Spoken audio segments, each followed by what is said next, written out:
What's up, everyone? Welcome back to the State of Demand Gen podcast. We are broadcasting live. It's been so long. I set up this studio in 2020 with the idea that we would have people that are at the HubSpot Inbound Conference come over and do live podcasts. And now here we are, 2 years later. The Inbound Conference is back.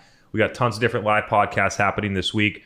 The first of which I'm super excited to have Daniel Murray on the show. Daniel and I have been close for years now, right? I think I came on your podcast. I'm not even sure it was called Marketing Millennials back then, but I think I came on the podcast in 2019, maybe 2020, and we've done a couple of them so far, which has been a blast. What are you most excited about for the HubSpot conference? Meeting people. I think that's what the conference is all about, is seeing people in person for the first time. There's a lot of people on Twitter, on LinkedIn that I haven't met because of the pandemic. So I'm really here just to hear interesting people speak. But I think the most underrated thing about conferences is the conversations that happen outside of like the actual talks, not the actual talks, in my opinion. So totally. That's what I'm excited about.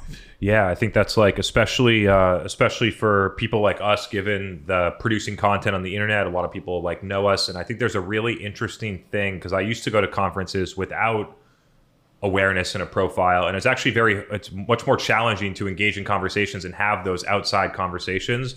Now it's a little bit easier because you use digital to set up sort of like real life interaction. That's how we know each other. We use digital to set up real life interactions.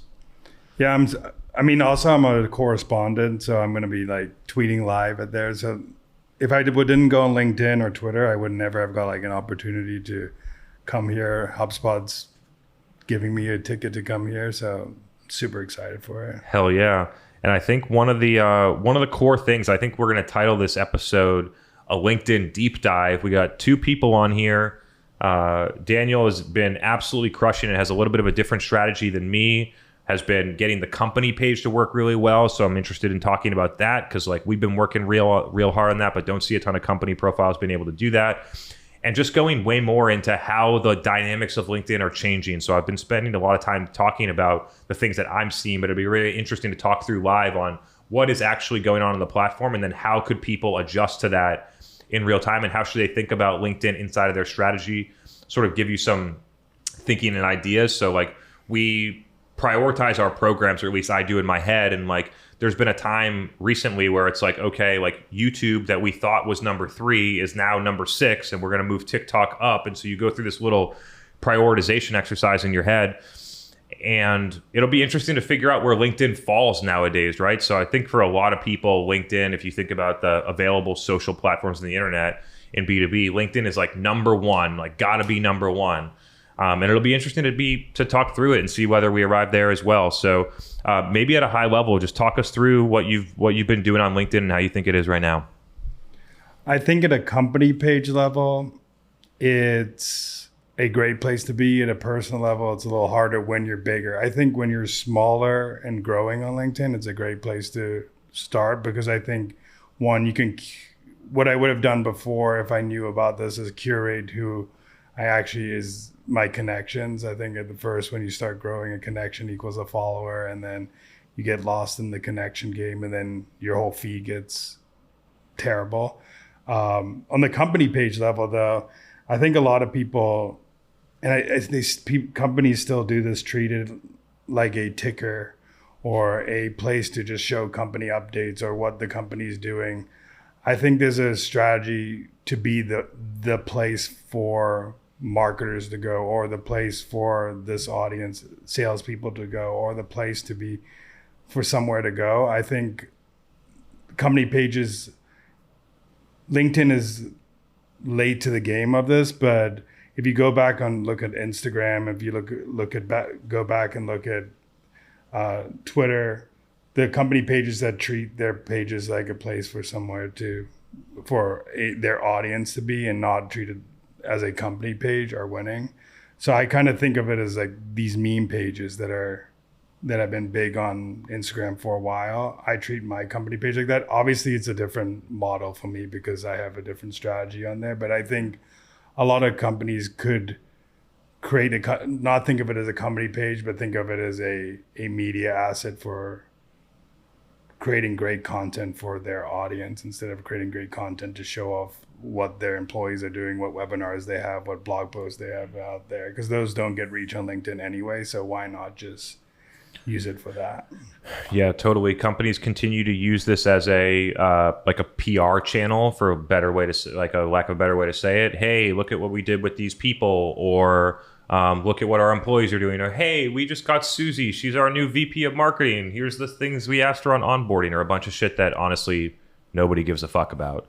And so it's interesting to see, and I also want to let people sort of have some more context on your model, right? Because it is different than how we approach it, because it's after attention or reach, not necessarily like B2B conversion. And so there is a little bit of a different element here, but there's a lot to learn. There's a lot to learn because having attention is a precursor to being able to create demand, or being able to have people understand your perspective or things like that. It could be an engine for people to become aware of you and then sort of hear you somewhere else. I'd also like to dive in, like, what are the things that you're doing to get a company page to, do you think it's the content? Like what about it is making this happen? Because there aren't many companies or people out there being able to make a page work better than a personal profile, including myself. Yeah. So going back to the first part of it, of like what my strategy for company pages is, so to not steer people off the wrong track. I think when I'm trying to create a media asset out of this and a media company out of this, and I think I view social, the goal of social for me as a place to have snackable content to get someone to middle funnel. And how I think about middle funnel is a podcast, a newsletter, a virtual event. I try to get enough attention in enough feeds so I can get someone to the next level and stuff. But I think people can do this as well if you want to play the long game with company pages. I think a lot of people play the short game of attention to sale.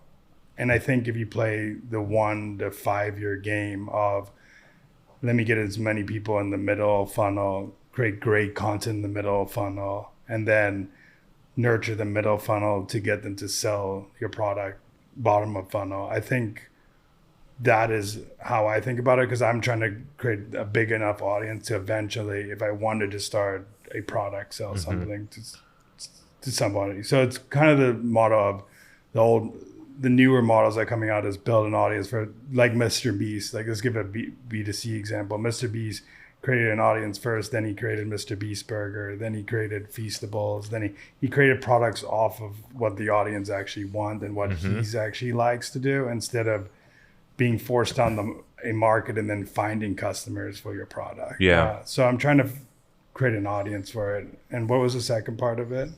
I'll just riff off that because I think it's interesting, because like it's not too much different than what I've done at Refine Labs. By first focusing on like, how do we get the attention? It leads to customers and monetization, which allows you to develop and build more products, right? It could be innovating on existing product or developing overall net new products. I think one of the key differences is the potential monetization model, or TAM, right? So like, I think in our instance, like pretty much any B2B marketer can get value from my content. But when you think about who's actually the real customer, the TAM actually gets much smaller and the content gets way more specific and focused. And up to this point, I haven't necessarily spent much time focusing on moving people from, the only place I've been moving them is from LinkedIn to a podcast, sort of like secondarily. But weirdly enough, have been starting to do exclusive invite only events. I don't necessarily think about it as middle of funnel, but like moving people off into events with a different intent, I think is another core pillar. I want to talk about, I want to switch gears a little bit and talk about what's happening in LinkedIn right now. So you mentioned one of the things, like some challenges that you're seeing with personal profiles. Would love to hear a little bit more about that. And then we'll go from there. Yeah, I think this is actually a problem more for if you have a bigger audience, but I do see the problem as back in the day in LinkedIn, you could post 1 to 5 posts in a day, and if you spread them out within 2 to 3 hours, the post would get reach.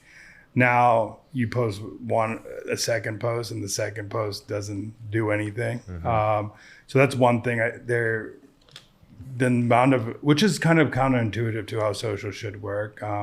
Because if you see every other Twitter, social, it's a volume game. Yeah. In LinkedIn, it's like you have to put out one great post, and if your post sucks, you either have to delete it to get reach again, or wait till tomorrow. Company pages, you could post the same amount of time, that's why I've been doubling down on the company page instead. But I know people, and I've been working with people with smaller followings that they're getting a bunch of reach. So I think like they're encouraging smaller creators to do, and the smaller creators are getting more and more reach on the platform. Yeah. Which is good, but also I think that screws the creators that have been there for a while, that's been creating content for a while. You almost get penalized for creating content for a sustained period of time and building an audience on LinkedIn.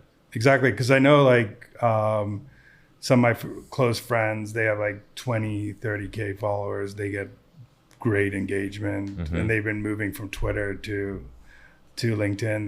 They're think LinkedIn is the best platform in the world. It is. I think it's still great for company pages. I've been trying to post on my personal page, and I can't seem to get over a hump that I'm at the same. My content's getting the same amount of views as I did at 50K followers and 100K followers, which is kind of weird to me that you gain 50,000 followers and then you don't get any benefit. Yeah, and I'm experiencing almost the same thing. I'm at currently 108,000 followers on LinkedIn, and the platform like basically de-incentivizes growth at some point where for whatever reason you hit, I think the threshold is 100K. Like when you cross over 100K, something weird happens and the platform starts deprioritizing. I'm not sure, but like it's 100% counterintuitive to how any other platform works, right? As you grow more followers, you have more followers, they see more content, it boosts the reach, and then the snowball effect happens, which is a snowball effect that in the early creator phase, like I rode that. You rode that wave too, right? Like being an early creator on LinkedIn and going from, you have to reach a certain point. I think it's like 5,000 or 10,000 followers to start to get the snowball rolling. And then when it's rolling, you just go boom and you roll. But for whatever reason, LinkedIn as a platform seems to not, like you start to reach a point of plateauing, which is not consistent with my experience on other platforms. I think I do see, the one thing that I see is growing in personal pages is slide decks. I've seen someone go from literally 10,000 followers to 150 in like 3 months just by posting like slides. So LinkedIn definitely is prioritizing that feature right now. On company page level, I know that they text posts and image posts are doing well, but also LinkedIn Live is kind of getting a little spurred back, I think. But I do think that it comes from creating good content over a long period of time, because I think if you don't have a sustained audience then your LinkedIn Live will not be great, because people, the negative and positive of growing on social is if you grow really fast, there's a lot of effects to get people in there, but they didn't have the time to know your story. They don't have the time to know your content. So when you try to get them to a newsletter or a podcast, they don't stay long because they just followed you for one post. They haven't followed you for the journey that you've gone. So I kind of liked having a slower growth phase on LinkedIn, because when you grow too fast, there's a lot of drop off. It's the same as TikTok. If you go viral on TikTok and you don't continue your story, those people become unengaged really fast. So that's the negativity of going viral. Everybody chases virality, which is but then great. You just get this like peak, and then it's hard to replicate, and the followers that you gain during that peak are typically going to see themselves out over time. Yeah, it's crazy. Let's follow your lead and go into LinkedIn Lives. So I've done LinkedIn Lives before. I haven't done them very recently because I just never see them in my feed, and technologically, LinkedIn makes it pretty difficult to actually do a live. On TikTok, I just hit go live and then boof, there I am. So we've been using Zoom and other mediums before that. But we'd love to hear like how recently have you seen this, and what are you seeing? So I just created my first event, and actually in Sales Impact Academy, we do a lot of LinkedIn Lives. And I think what's great about LinkedIn Lives is if you create a LinkedIn event, you can invite your target audience to the LinkedIn event. And when your target audience when you go live, it starts to notify your whole target audience that you're live on LinkedIn. So they have a feature now on like company pages. I don't know if it's in personal because I haven't done that, but on company pages, you can now create a LinkedIn form, and it just has their email, and it gives you all the emails so you can see who attended the event and who registered, so you can download the list. I don't use it for anything else except looking who came to the events and cross-referencing. Because I won't send that to my newsletter because they haven't opted in for a newsletter. But I like just looking, is there a trend of people that are coming to other events? But I think for LinkedIn Live, what the great part is that you can create an event on your company page, and you could connect with people in your target audience and start inviting them to your event. But the key is your event has to be differentiated. It has to have a good guest. It has to have a good All theme. the dynamics of a good event. Doesn't matter whether you're doing it on LinkedIn Live or Zoom or anywhere. You got to have the foundation of a good event. Exactly. So I think, and also LinkedIn rewards you for keeping people on there. So if you are a LinkedIn creator, it rewards you for keeping people on the platform. But it's crazy because I just did it, and this doesn't happen for a Zoom event. So like I had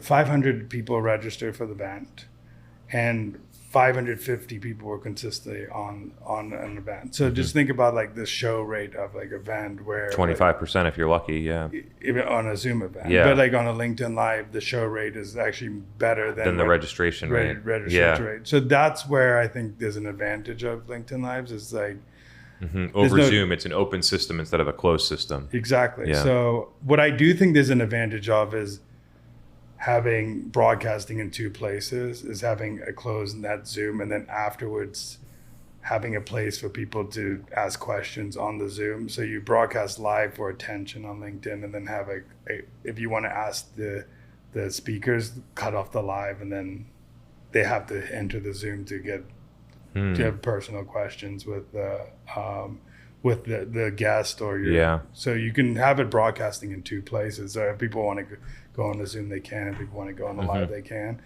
I think that's an interesting model that people aren't doing. But I think LinkedIn Live, what I think is, if you can broadcast as many places, you should be broadcasting if you have a following on those places. Yeah, we do Zoom and YouTube and TikTok, and probably going to start LinkedIn next week. Exactly. I mean, and what I think, like what you've been doing for a while, it would work so perfectly on LinkedIn is if you have a scheduled event that happens every single week, people know to come to your LinkedIn page at that time every single week. And what's cool is like you could set the registration and invite people if you want. Your guests could invite their friends. You could tell your guests like, hey, if you can invite 50 of your connections to the event, it'll be great for you to invite 50 connections to your event. Then their network comes to your event too. If you have a panel, you could do this too. That's why I like to have like a pre-meeting we do this at Sales Impact. We have a pre-meeting with everybody and says, if you can invite 100 or 50 people to the event, it'd be great. Sam Nelson, who did an event with us, got 2,000 people live on his thing just from having a bunch of people invite people to events, and then driving his email list to the event, driving LinkedIn posts to the event. It just there's a model here that people just aren't capitalizing on because LinkedIn is rewarding people who do LinkedIn events. Yeah, I love that. So I'm gonna pivot to TikTok in a second, but before we get there, let's talk through like where do you stack LinkedIn up nowadays? Is it still number one for you? Like, and how do you think about that? And maybe answer for you, and then let's talk through maybe if it meant something different to like the average like B2B marketer. I think when you're thinking about channels, there's two ways to think about it. Is what is the main source of content production, and what are the repurposing channels down there. So I think of LinkedIn as a great platform to put out content, but it isn't my main source of creating content. So my two main sources of creating content is a newsletter and Twitter, and that's how I filter content to LinkedIn. So LinkedIn is a great distribution channel.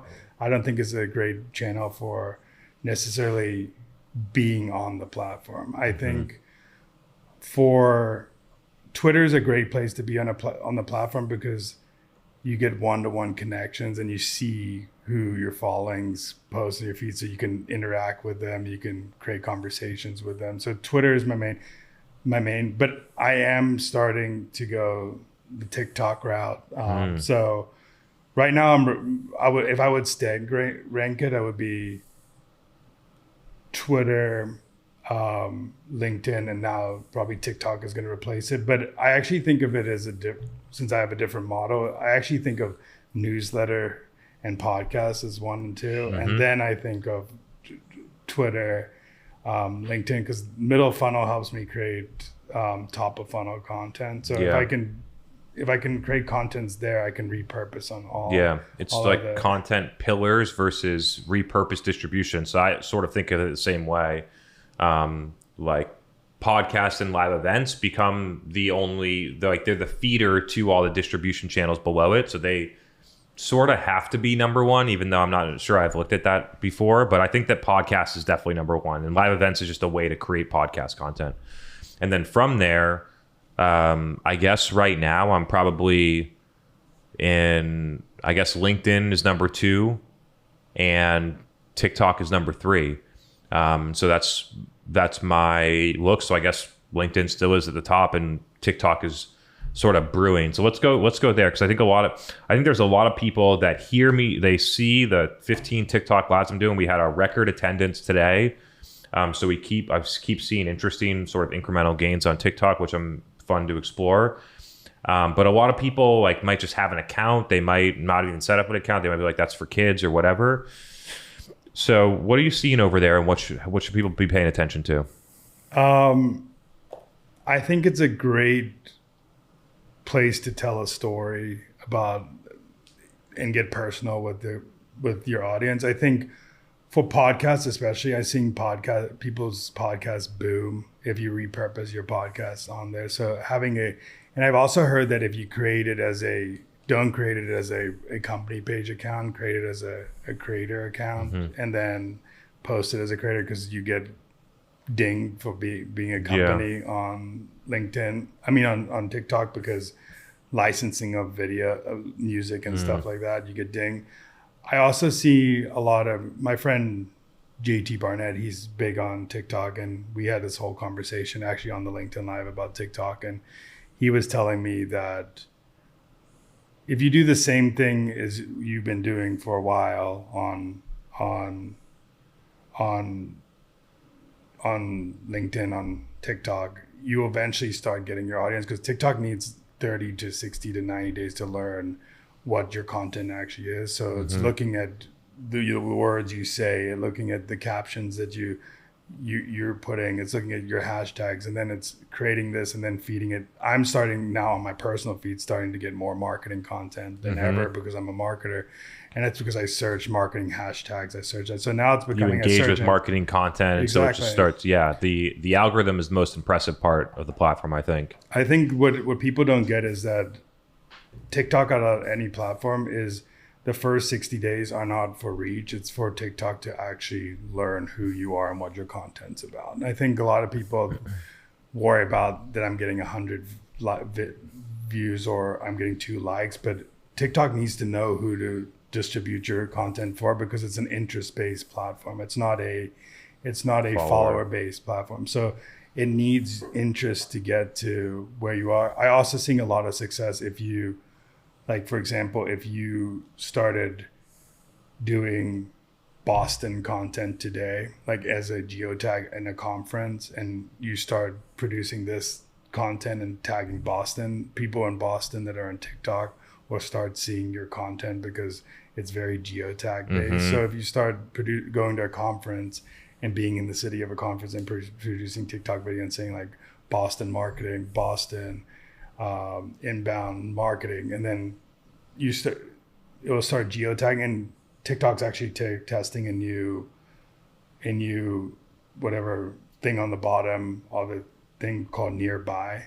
So now it's going to start even being more who's in your area, what content matters in your area. So if you can capitalize on where you are, that's going to be a new thing that marketers can capitalize, especially if your product is very one city product. You're a local retailer, you're a business, you only work with companies in Boston for whatever reason, you're a creator and whatever. I think there's so many opportunities. I've noticed that when I geo tag, it actually gets a lot better engagement. It's an anecdote at best right now, but it's something that I'm looking for.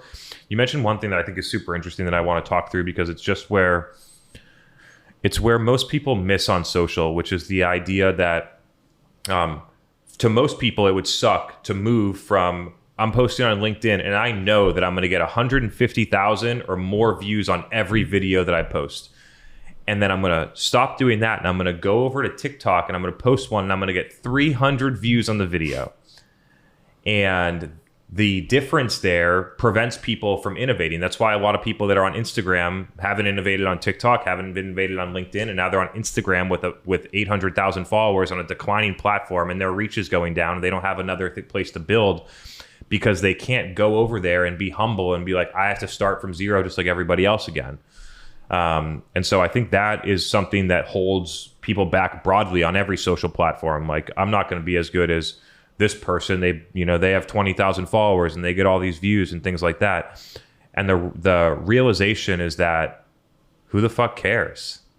Like, I also think that some people, more than LinkedIn, what you could do on TikTok is start doing the unfiltered side of conversations where you talk about something that's not marketing. For example, like you talk about your favorite football team. So now your TikTok sees football, it gets out, and then football players who also might be interested in marketing start coming to see your video. My friend who does a podcast channel, what they'll do is he'll put in a random clip that he thought was funny, that they were talking about giraffes and or something in the podcast, and people who like giraffes and marketing are now like, TikTok knows that if someone likes giraffes and marketing, it gets a wider audience. It will come, they'll see your videos. It could go viral because they talked about a different topic that's not about that, that's funny. So I think putting unfiltered things now and showing more than just that you're a marketer on the platform, or showing that you like going skiing on the weekends, or showing the different sides of you as a person is more important than ever on TikTok, which in LinkedIn, it kind of dings you for doing something like that. But like TikTok's a platform where authenticity is actually rewarded, showing other sides of you that, I'm going to dinner with this marketer now at this restaurant. And now like you're talking about a restaurant, you're talking about this, now people who know that you like restaurants and this now like you better. So now it's more interest. Now you have to think about interest when you do TikTok other than any platform. To me, the two things that are most, I'm on TikTok personally because I think there's a big opportunity, but I think that other platforms are going to get forced to copy the way that the platform works because it's simply a superior user experience. People that go onto TikTok and do the same thing with Reels, like measure how much time you spend looking at TikTok in one session versus when you do Reels. And TikTok simply just gives you more content that you like and keeps you engaged. So I think that there's two core things that I love about the platform. One is the algorithm. I think the algorithm is just simply a better way to give people the stuff that they actually want. I heard someone say, I forget who it was, but basically like in an Instagram world, like you follow 1,000 people and you've built up that, you followed those 1,000 people over the past 10 years. And so now like people have gone in different directions and things have changed, and you got old people in your feed posting shit that has nothing to do with anything that you want. And that's what you get. And then when you move to an interest-based algorithm, it's always optimizing for what do you like now? So I think the algorithm's super cool. You noted this. I'm just going to hammer home the point. I love the casual nature of the platform. I feel like in every other platform, you have to sort of like, especially Instagram, like prop yourself up and like only show the best side of yourself or whatever you want to say, and like huge filters and all that shit. I think that this casual nature of TikTok creates a much more down to earth, like real relationship. So I think you nailed on a point where people should think about this. Is any other platform, LinkedIn, Twitter, Facebook, Instagram, yeah. all of them are follower based. It's not interest based. So what that happens is over the years, people you follow, you might not like their content anymore. So you might their content might start getting crappy. Their content might, and it starts decreasing your experience in the platform, whether you know it or not. That's why, like for me, that's why Instagram's starting to show source content, because I don't want to see my friend from like 15 years of content. But you don't want to unfollow them. Yeah, exactly. So that's the problem but no platform. The problem is Twitter. It's going to be hard for Twitter to do this unless they get AI, because Twitter needs to be able to learn that people like marketing and stuff. And the only thing when you go on Twitter is they ask you like 5 questions. Yeah. Facebook is the one platform that can do this and that hasn't done it. They have so much data on you to give you the content they want, but they've created a system of just like ads, and that's the main monetization thing. And they don't know how. TikTok is the best. I don't know, I'm watching an ad. They're very native, and it's a very I still skip by most of them, but it's a very integrated experience for sure. Yeah, I mean, also like as someone who's doing advertising I think this is also another topic that people go talk. If you're doing advertising and I like marketing as a marketer, I'll start getting marketing specific ads. I'm getting marketing agencies targeting me now. I'm getting marketing newsletters targeting me now. I'm getting a bunch of marketing but the thing is, people aren't willing to invest in the platform for 60 days to let the algorithm learn what your company's about, learn what your content's about. People are just doing, I posted 10 videos, it's not getting views, now I'm getting off the platform. Yeah. Not many people are willing to wait 60 to 90 days, which is so weird to me, because that's how you want. It's just like going to the gym. It's an any habit, right? Any habit, typically you're going to fall off within 3 weeks. So yeah, it's really hard to build a new habit. Awesome. So we got pretty deep into TikTok. I'm bullish on that. Would love, if you want to take the conversation somewhere, you can be in the driver's seat. We can talk about whatever you want. Yeah. I mean, I'm interested to see, since you said you're following, how are you thinking about the funnel now? Because we've been talking about like you're less bullish on LinkedIn. So how are you thinking about, and you've also, didn't you recently like stop doing the lives? We stopped doing the Zoom live. Yeah, we're in the process of rebranding and re-architecting the event. So I'm happy to talk through all that stuff. Yeah, I'm interested to see like how you thinking about it now, the content play, because you don't have LinkedIn is not your main focus right now, even though it's top 3. Yeah. And that event was one of your biggest things now. So how are you rethinking about doing all these channels? Yeah. So a couple of things the core strategy is still the same, like use organic distribution with strong content to own your space, right? So that's the thing. And then how you actually do that, I think, is a core difference that we're thinking about. We stopped I decided to stop Demand Gen Live. I've been doing that for over 2 years, every Tuesday, 7:30 p.m. on a Tuesday. We started the first week of COVID. 7:30 p.m. on Tuesday nights felt like a good idea when it was COVID, but now like it's different and people have kids. And so like we got varied attendance, and I knew that if I moved the event from Tuesday at 7:30 to Thursday at noon, then we would get 5x more people that came live. And so then Tuesday at 7:30 p.m. Eastern for me is like heavily inconvenient at this point, right? So there was like a time slot issue that was actually a big driver for it. The second thing is that we're rethinking the event and the experience. And so the name Demand Gen Live, we're like way more than Demand Gen at this point. So and I'm going to rebrand the podcast. So we're sort of like rethinking about how we're positioning. So that's one thing about it. Moving from a Q&A show that is it's backed by data, but viewed as opinionated, right? So like it's me talking head, moving into something that's a lot more educational and data backed and data driven is something that we're working on and thinking about. So you're going to see a lot more slides and data and like more of an academic nature in the future event, which should be coming up. We're starting to do them invite only, which has been really interesting. So instead of having a broad like, hey, anyone come to this Zoom, we've actually gotten better attendance by making it invite only and only sending it to a select event, a select list, and inviting them there. So that's sort of like what we're thinking on the event. And then that one event was just a pillar of our podcast, right? So I continue to do 4 events per week, podcasts, live events, guests, speak at companies, all those types of things. So the podcast didn't take a hit. It was just we're changing up the event. And then when we think about like LinkedIn and stuff like that, it's sort of the same. Like we have to have a top level event that people want, and then to move it down into like core content distribution.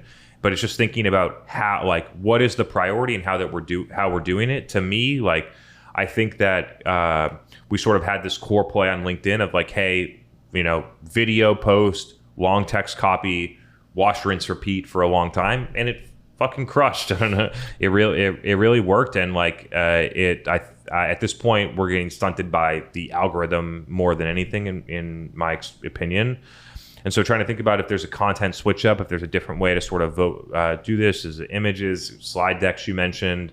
I'm sort of trying to reimagine the execution on that channel.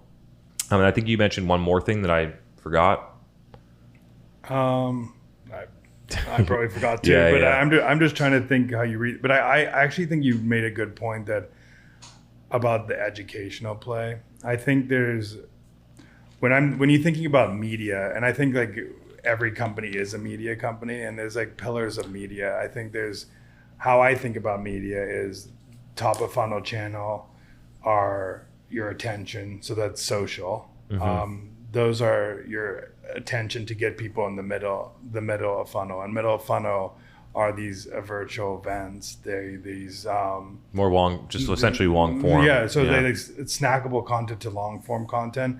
But at the end of the day, for B2B, people want to get content and be able to execute on it fast. And I think like right now there's a lot of what I think about is how could you rethink education as a better way to get educated? Because I think there's a problem that marketers didn't learn, and most marketers didn't learn in college. So how could you create a better experience for marketers to learn outside of in the real world, that they can take your content executed? And I think the way you said it, of taking content to do data back things, so that if someone actually can now do actionable things, but now it's like a live class that people are attending that they don't know it's a class, but it's just rethinking education. And I think there's a need for that out there. Like people just don't get that there's a need for education in the market. Yeah, and it's about being able to adapt to what the market needs, right? So we did that event for a long time. It was heavily useful. I loved doing it, and I loved every minute of it. But then you get a sense of like, okay, like the market needs something different. There's a gap or an opportunity here. Let's go and capitalize on that. And the one to me is that there's just so much bad advice out there, and the amount of anecdotes and stuff that's out of context and stuff like that gets taken from like a LinkedIn post or something that you hear in a community or something like that has no relevance to your own situation.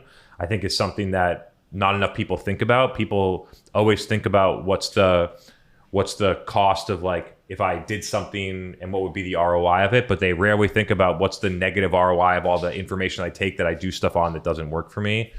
And so just trying to it comes down to education. I also think you made also a great point there. I think a lot of people don't think there's two things of putting out content. There's positive signaling to the market and there's negative signaling to the market. And a lot of people think about the content as just like signaling. Like I don't think there's negative and positive. And I think negative signaling is what a lot of marketers do, and they don't realize they do it. And what I mean by negative signaling is if you put out bad content for long enough, if you spam emails for long enough, at some point you're getting diminishing returns on your negative content. ROI. Yeah, negative ROI. ROI. Yeah. And same thing with cold calling, and same thing with anything that you do that's not buyer centric. Yeah. So what I think a lot is like if you don't provide value in every single content, sometimes it's better not to put something out than put it out in the market. And a lot of people don't think about that. I think a lot of people think like, say, and that's even for your brand right now, say you put out something really crappy right now, it might do you worse in the market than you not putting out anything in the market. So I think like a lot of people don't think about that.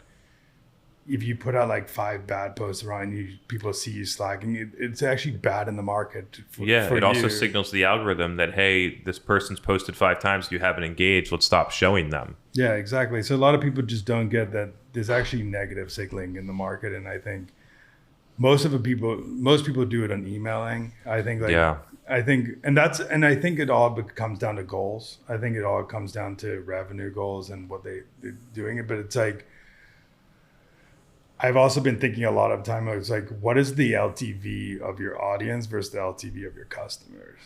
Because I think there's an LTV of audience and a lot of like, you can lower your LTV of audience, even though they haven't even been in your like funnel yet. And a lot of people don't think of LTV of audience because they haven't gotten their funnel yet.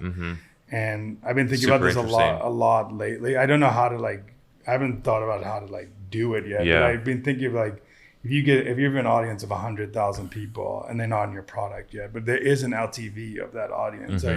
But a lot of people, what they're doing is like they're reducing the LTV by negative signaling to like people who aren't customers. You do the whatever the negative signalings are, and then your audience goes from 100,000 to 98,000. Exactly. So your LTV of your actual audience starts going in order to get 2 sales. Exactly. Yeah. So your LTV might be going up a little bit here, but tangibly, but like there's the long-term lifetime value is going down. So like nobody people think of like LTV of audience versus LTV of customers. They just use LTV as a metric for customers, but there is LTV of audience, and that's why great marketers play like in 5 years to 10 year spans, not like, and you're lucky to be able to do this because you own a company and you've been talking about this for a while. But that's why I think this like 18-month span of CMOs screws companies, because they don't have time to think about 5 years down the road, and then that's where the negative behavior comes, and that's where negative LTV of audience comes, because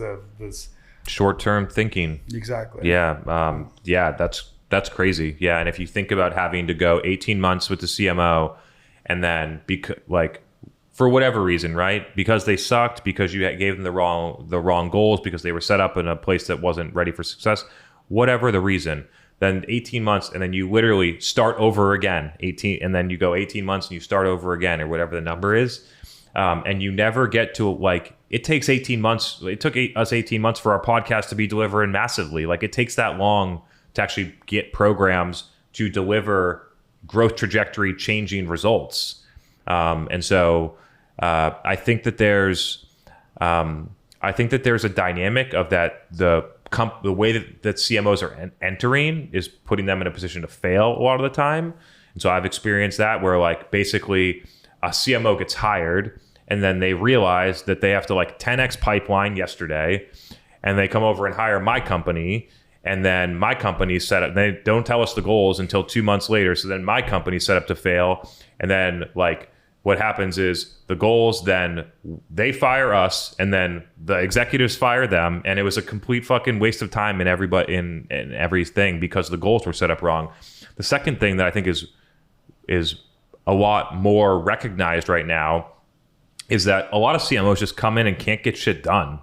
I don't like to especially long tenured CMOs that came up before there was a lot of digital stuff going on, and so haven't been a practitioner, have never run an ad before, probably can't build their own Salesforce reports, have not produced content, don't even know what a podcast, the dynamics of a podcast are.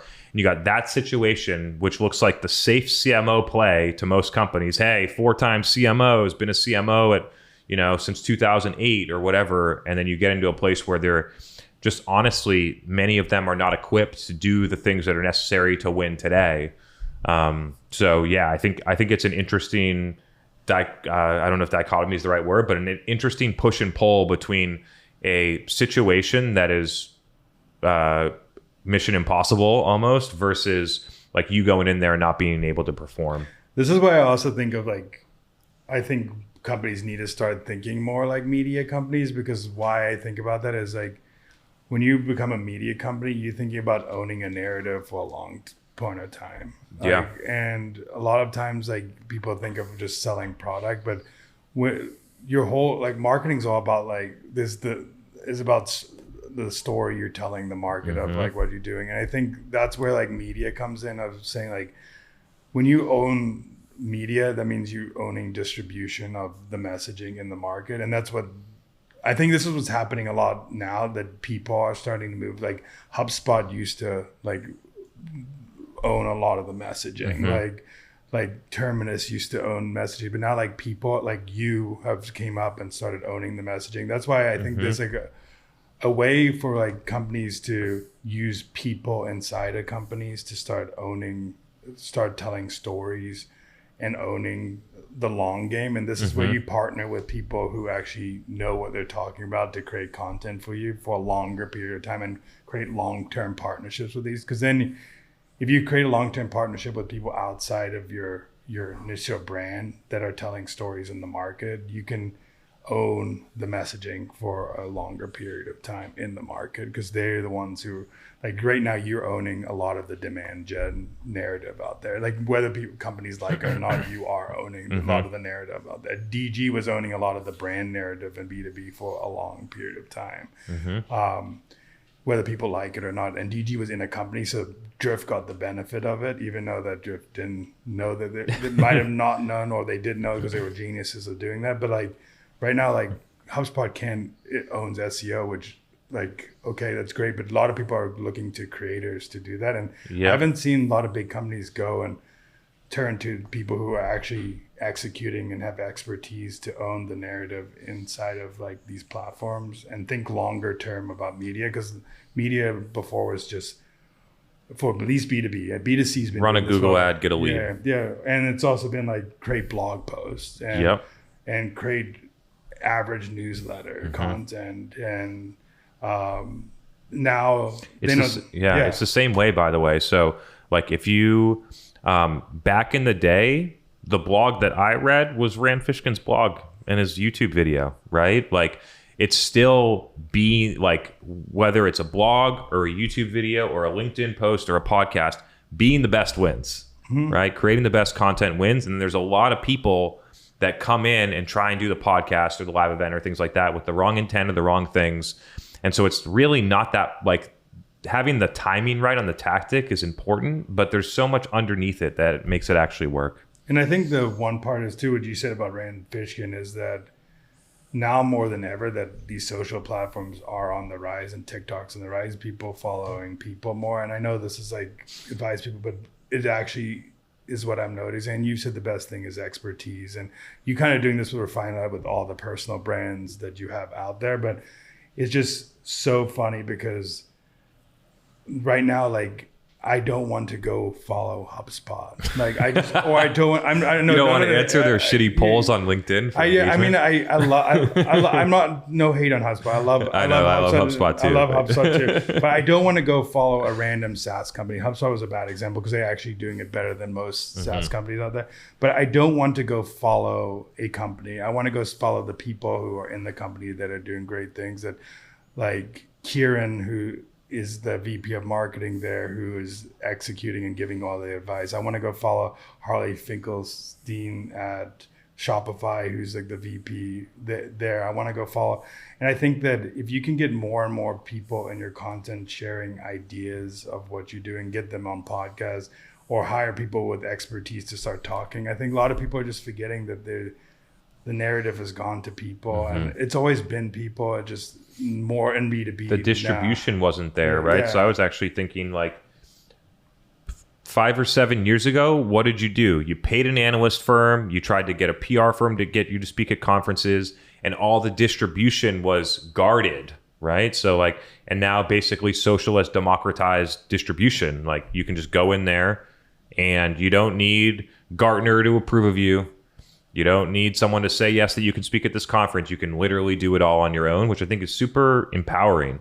And I think it's I think it creates a level of meritocracy that is super interesting. So if you're good and you execute, then you'll win, because the audience determines who's good or not Gartner anymore. And so I think there's some really empowering underlying details if you actually look at what's happening.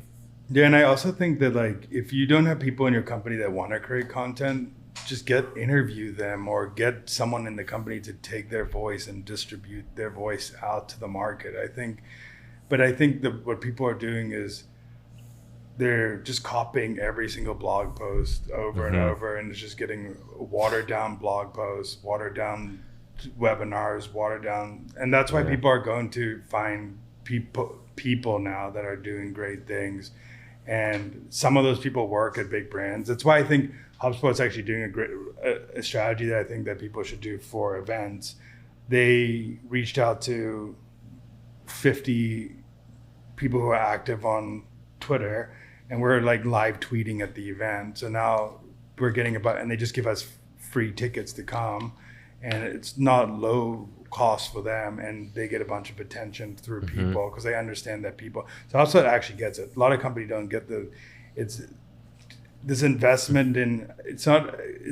in community where you can get, if Chris Walker starts talking about metadata is going to get more value out of him talking about it. It's investing. They don't think that though. That's what happens though. Like most companies aren't smart enough to realize what's happening. Yeah, it's like it's just like and some companies are, which I give a hat off to a lot of companies that are ahead of the curve. But B2C companies have got this for years. They've invested in influencers. They've invested in athletes. They've invested in because everything. If you look at a B2C marketing, it's just fascinating how they do it. And I hats off, because it's a hard thing to do, because you're selling a commodity, which is like way hard. It's like your brand is everything. It's like then you're selling that logo on a skincare brand. Whatever. That's what you're selling. Like the product is like X amount different. It's like who is using the product. How did that product make you feel? Like, and that a lot of the SaaS companies have relied on a lot of times how great their product is or how great their engineers create the product, but not how great, like Gong is like the example that comes to mind of like just like who did great B2B marketing, because Gong product is not superior to most products. Their marketing is superior to most products. Like, people want to wear a Gong logo on there. Like, people want to have Gong swag. Morgan Ingram was wearing I was hanging out with him for a week. He was wearing Gong everywhere he went. Seriously, like if you're a B2B brand, like one of the top goals you should have is that people that are your target customer want to wear your swag, wear your polo or wear your t-shirt or wear your stuff. That means you got a strong brand. It is. I mean, it's so funny because everything comes down to media, because the way you monetize in media, there's like only a couple ways. There's through advertising, there's through product sales, and then merch. Yeah. Like merch is one of the biggest drivers of sales in media. Like you look at Barstool, what they sell is like one of the biggest things is merch sales, and that's because they created brand through media. And now they could sell merch. And if you can sell product and merch, like you have a great. I mean, don't go down the path of a company. I won't name a company and drive, but they were focused too much on selling merch and not creating a great product. But there's also a way of, if you focusing on brand to be able to walk around and people will love your brand. And there's only a few. I only literally can name like 2 B2B companies that come to my mind. In a day. Not many. We got anything you want to close out on? We got to get to dinner. No, I mean, been great just chatting. Yeah, chilling. This is my first live podcast. Getting some people in the studio. This place is going. Shout out David Miles. The studio's looking great. We're excited for the footage. We got a couple more coming in for a HubSpot inbound conference, but this was the first one. Daniel, thanks for being here, and let's go get some steak. Sounds great. Right. Thank you. Peace out. Hey everyone, this is Chris Walker, the CEO of Refine Labs. Thank you so much for taking the time to watch this video. If you enjoyed it, feel free to like, comment, or subscribe to the channel for more videos in the future.